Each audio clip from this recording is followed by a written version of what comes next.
हर गद्दार गरीबी से नहीं आता, कुछ गद्दार सत्ता के घरों में पैदा होते हैं। डोनाल्ड मैकलिन का जन्म 1913 में ब्रिटेन के एक अत्यंत प्रभावशाली राजनीतिक परिवार में हुआ। उसके पिता सर डोनाल्ड मैकलिन ब्रिटिश सरकार में वरिष्ठ नेता, सांसद और बाद में कैबिनेट मंत्री रहे। ब्रिटिश साम्राज्य की नीतियां, साम्राज्यवादी सोच और सत्ता की भाषा, यह सब डोनाल्ड ने बचपन में ही घर पे डाइनिंग टेबल पर सुना था। उसकी माँ एक शिक्षित, अनुशासित और सामाजिक रूप से प्रतिष्ठित महिला थी, जिन्होंने डोनाल्ड को ब्रिटिश जेंटलमैन की तरह पालने की कोशिश की। लेकिन इसी विशेषाधिकार भरे माहौल में डोनाल्ड के मन में एक अजीब सा विरोध जन्म लेने लगा। अगर यह व्यवस्था इतनी महान है तो फिर इतनी गरीबी, युद्ध और शोषण क्यों? 1930 के दशक में डोनाल्ड मैकलिन पहुंचा कैम्ब्रिज यूनिवर्सिटी, जहां उस दौर के सबसे तेज दिमाग इकट्ठा होते थे। लेकिन यही वह समय था जब पूरी दुनिया ग्रेट डिप्रेशन, बेरोजगारी और फांसीवाद से जूझ रही थी। कैम्ब्रिज में कम्युनिस्ट विचारधारा एक नैतिक विकल्प की तरह उभर रही थी। यही उसकी दोस्ती हुई उन युवाओं से जो आगे चलकर कहलाए कैम्ब्रिज 5। यह दोस्ती किताबों और बहसों से शुरू हुई, लेकिन जल्द ही यह एक वैचारिक युद्ध में बदल गई। सोवियत खुफिया एजेंसी एनकेवेडी ब्रिटेन के अभिजात वर्ग में सेंध लगाने की योजना बना रही थी। डोनाल्ड मैकलिन उनके लिए एक परफेक्ट कैंडिडेट था।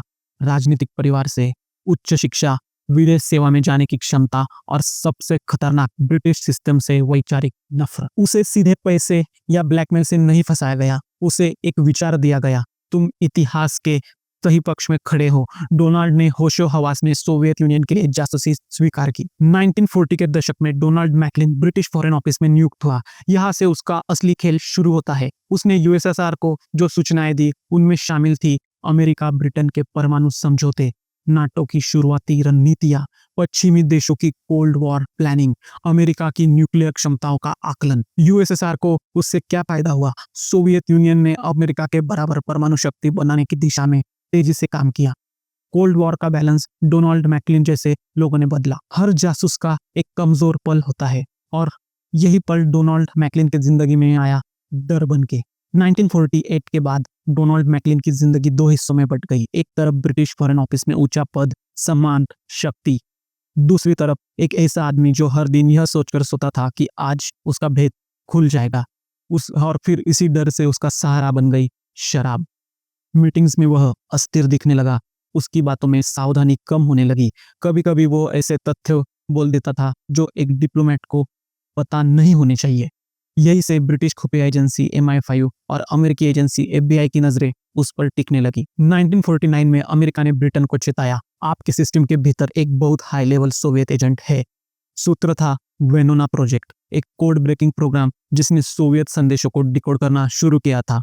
इन संदेशों में एक कोड नेम बार बार उभर के आ रहा था, हॉमर। जांच जैसे जैसे आगे बढ़ी, हॉमर का प्रोफाइल डोनाल्ड मैकलिन से मेल खाने लगा। अमेरिका में पोस्टिंग, परमाणु जानकारी तक पहुंच, सोवियत यूनियन को सटीक रिपोर्ट। अब यह सिर्फ शक नहीं था, यह टाइम बम था। MI5 ने तय किया, अब पूछताछ होगी। सोवियत खुफिया एजेंसी KGB, जो एनकेवेडी के बाद बनी, यह सब देख रही थी। मैकलिन को गुप्त संदेश मिला, तुम पर शक है, पूछताछ तय है, अगर अब नहीं निकले तो कभी नहीं निकल पाओगे।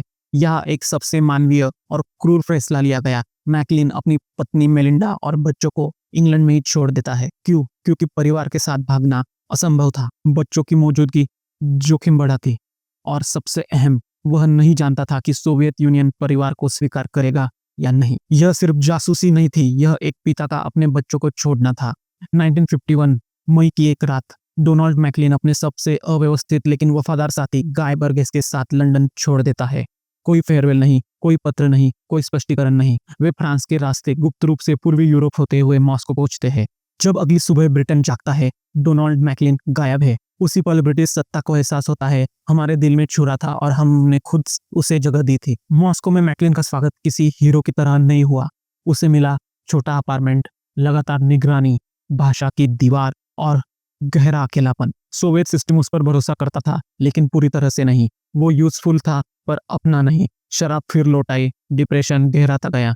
कुछ साल बाद सोवियत अनुमति से मैकलिन की पत्नी और बच्चे USSR पहुंचते हैं, लेकिन यह मिलन खुशी का नहीं था। बच्चे अंग्रेजी सोच वाले और समाज रूसी, और पिता टूटा हुआ, माँ समझौते में कैद। परिवार एक साथ था, लेकिन घर कहीं नहीं था। डोनाल्ड मैकलिन की मृत्यु 1983 में हुई। ब्रिटेन के लिए देशद्रोही, USSR के लिए एक औजार, इतिहास के लिए कोल्ड वॉर का निर्णायक खिलाड़ी। उसकी मौत पर कोई राजकीय सम्मान, कोई सार्वजनिक शोक नहीं मनाया गया। बस एक नाम जो फाइलों ने जिंदा रखा है, डोनाल्ड मैकलिन।